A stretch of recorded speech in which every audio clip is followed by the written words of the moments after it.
அழுக்காகம் மற்றும் கோரிக்காகம் ஒரு மரத்துல ஒன்றா கூடு கட்டி அதுல வாழ்ந்து வந்துச்சு. கோரிக்காகம் சில தானியங்களை கொண்டு வந்துச்சு. ஜக்கு இதே தானியத்தை எப்போதும் சாப்பிட்டு வெறுப்பா இருக்குதுமா. இப்போது இது மட்டும்தான் கிடைத்தது செல்லம்.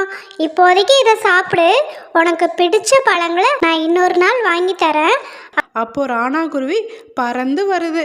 கோரி ராணாவை நிறுத்தி, ராணா குருவி, எங்களை உங்க வீட்டில் சில நாட்கள் தங்க அனுமதிக்க முடியுமா? இப்போ மழைக்காலம் துவங்கி விட்டது, பனியும் பெய்கிறது, அதனாலதான் கேட்கிறேன்.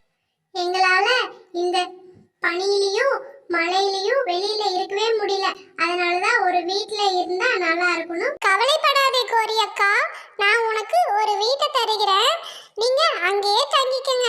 என் வீடு தான் ரொம்ப நாளா காலியா இருக்கு என்று தன்னுடைய வீட்டை பற்றி சொல்லி கொண்டிருக்கிறது. ராணா குருவியோட குழந்தைகள் குடியா மற்றும் குக்கு வீட்டிற்கு வெளியில வந்து விளையாடி கொண்டிருந்தாங்க.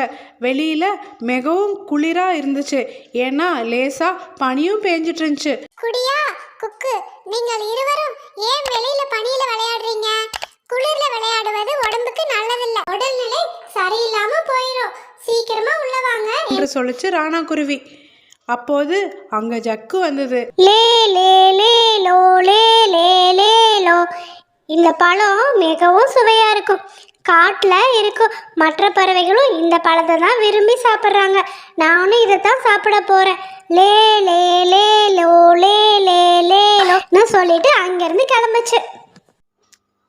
இதை கேட்டதும் குடியா மற்றும் குக்கு மிகவும் வருத்தமாக ஜக்குவையே பார்த்து கொண்டு வேதனைப்பட்டுட்டு இருந்துச்சு. வருத்தத்தோடு வீட்டுக்குள்ளே போன 2 பேர்த்துக்கும் அம்மா ராணா குருவி தானியத்தை சாப்பிட கொடுத்துச்சு.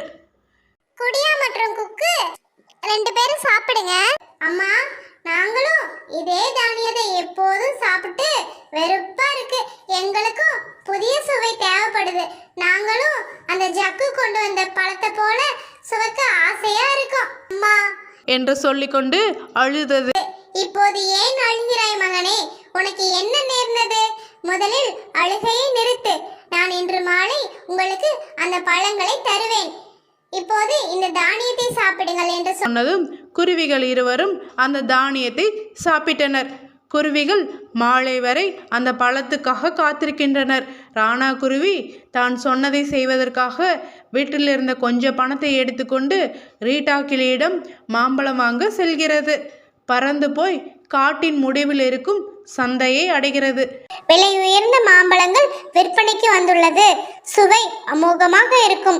ஒரு முறை சாப்பிட்டால் மீண்டும் மீண்டும் சாப்பிட தூண்டும் என்று ரீட்டா கிளி சொன்னதும் ராணா குருவி பணத்தை கொடுத்து மாம்பழங்களை பெற்றுக்கொண்டு தனது வீட்டை அடைந்ததும் குக்கு மற்றும் குடியாவுக்கு அந்த பழங்களை சுவைக்க கொடுத்துவிட்டு, ருசியான இனிப்பான பழங்களை வாங்கி வந்துள்ளேன், சுவைத்து மகிழுங்கள் என்றது. குக்கு மற்றும் குடியா மிகவும் மகிழ்ச்சியாக இருக்கிறது என்று துள்ளி குதித்து அந்த பழங்களை சுவைக்க ஆரம்பித்தன. ராணா குருவியும் அந்த பழத்தை சுவைக்க ஆரம்பித்தது. குழந்தைகளே, இந்த பழம் அவ்வளவாக சுவையாக இல்லை. நீங்கள் கவலைப்பட வேண்டாம். நான் தானியத்தை வைத்திருக்கிறேன், இதோ கொண்டு வருகிறேன் என்று சொல்லி கொண்டு போய் தானியத்தை கொண்டு வந்தது. சாப்பிட்ட பிறகு இரவு அனைவரும் உறங்கச் சென்றனர். குழந்தைகள் இருவரும் தூங்கிய பிறகும் ராணா குருவி மட்டும் தூங்கவில்லை. சோகமாக எதையோ சிந்தித்து கொண்டே இருந்தது. மீதி கதையை அடுத்த பாகத்தில் சந்திப்போம். இதுவரை ஸ்கிப் பண்ணாம பார்த்தவங்களுக்கு எனது நன்றிகள். இப்போ ஒரு பெய்டு ப்ரொமோஷன் பார்க்கலாம். திஸ் வீடியோ ஸ்பான்சர்ட் பை பைமோட் மொபைல் ஆப். கூகுள் ப்ளே ஸ்டோர்லேயும் ஆப் ஸ்டோர்லேயும் அவைலபிளாக இருக்குது. டவுன்லோட் பண்ணிக்கலாம். இதில் வீட்டுக்கு தேவையான snacks item and all groceries எல்லாமே கிடைக்குது. நீங்கள் ஆன்லைனில் ஆர்டர் போட்டு யூஸ் பண்ணிக்கலாம். இந்த ஆப்போட லிங்க்கு டிஸ்கிரிப்ஷனில் கொடுக்குறேன், செக் பண்ணி பாருங்கள்.